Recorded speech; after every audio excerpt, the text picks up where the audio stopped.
એક સમયની વાત છે. એક નાનકડા અને શાંત ગામમાં એક ગરીબ પરંતુ ખૂબ જ શ્રદ્ધાળુ યુવાન રહેતો હતો. તેનું નામ હતું મોહન. મોહન પાસે ધન દોલત કશું નહોતું, ન મોટું ઘર, ન કોઈ સુવિધા, પણ તેની પાસે એક સૌથી મોટી સંપત્તિ હતી, અને તે હતી પોતાના પ્રભુ શ્રી રામ પરનો અતૂટ વિશ્વાસ. દરરોજ સવારે સૂર્યની પહેલી કિરણ સાથે મોહન ઉઠી જતો અને સૌપ્રથમ જય શ્રી રામ બોલતો. પછી પોતાના નાનકડા મંદિરમાં જઈને દીવો પ્રગટાવી પૂરી શ્રદ્ધાથી ભગવાન શ્રી રામની પૂજા કરતો. તેની આંખોમાં સચ્ચી ભક્તિ હતી, હૃદયમાં પ્રેમ હતો અને દરેક શ્વાસમાં રામ નામ વસેલું હતું. પણ એક દિવસ તેના જીવનમાં મોટું દુઃખ આવ્યું. તેની માતા ખૂબ જ બીમાર પડી ગઈ. તે બિછાનેથી ઉઠી પણ શકતી નહોતી. દરરોજ તેની તબિયત વધુ ખરાબ થતી ગઈ. મોહન ખૂબ જ ચિંતિત થયો. તે તરત જ ગામના વૈદ્ય પાસે ગયો. વૈદ્યએ તપાસ કરીને કહ્યું, ઈલાજ તો શક્ય છે, પણ તેના માટે ઘણા પૈસા લાગશે. આ સાંભળીને મોહનના પગ નીચેની જમીન સરકી ગઈ. તેના પાસે એટલા પૈસા નહોતા. તે ગામમાં દરેક જગ્યાએ ગયો, લોકોને મદદ માટે વિનંતી કરી, પણ ક્યાંયથી મદદ મળી નહીં. થાકીને અને નિરાશ થઈને તે પોતાના મંદિર સામે બેસી ગયો. તેની આંખોમાં આંસુ હતા અને દિલમાં ખૂબ દુઃખ હતું.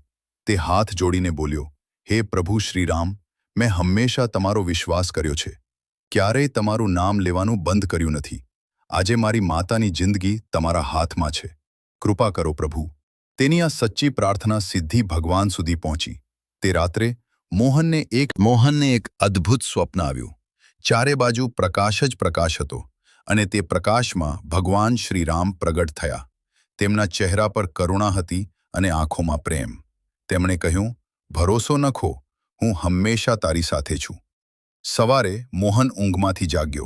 તે બહાર આવ્યો અને તેણે જોયું કે તેના દરવાજા આગળ એક નાનું થેલું પડેલું હતું. જ્યારે તેણે તે ખોલ્યું તો તેમાં એટલા પૈસા હતા જેટલા તેની માતાના ઈલાજ માટે જરૂરી હતા. મોહનની આંખોમાં આનંદના આંસુ આવી ગયા.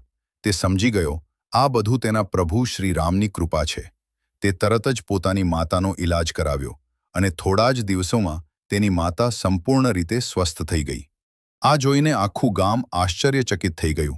લોકોએ પૂછ્યું, આ ચમત્કાર કેવી રીતે થયો? મોહન હળવું સ્મિત કરીને બોલ્યો, આ બધું મારા પ્રભુ શ્રી રામની કૃપા છે. જો દિલથી તેમને યાદ કરો તો તેઓ જરૂર સાંભળે છે. સંદેશ: આ વાર્તા આપણને શીખવે છે કે જો ભક્તિ સચ્ચી હોય અને વિશ્વાસ અતૂટ હોય તો ભગવાન પોતે મદદ કરવા આવે છે. અંત: તેથી હંમેશા જય શ્રી રામનો જાપ કરતા રહો, કારણ કે રામ નામમાં જ તમામ શક્તિ છે. બોલો જય શ્રી રામ.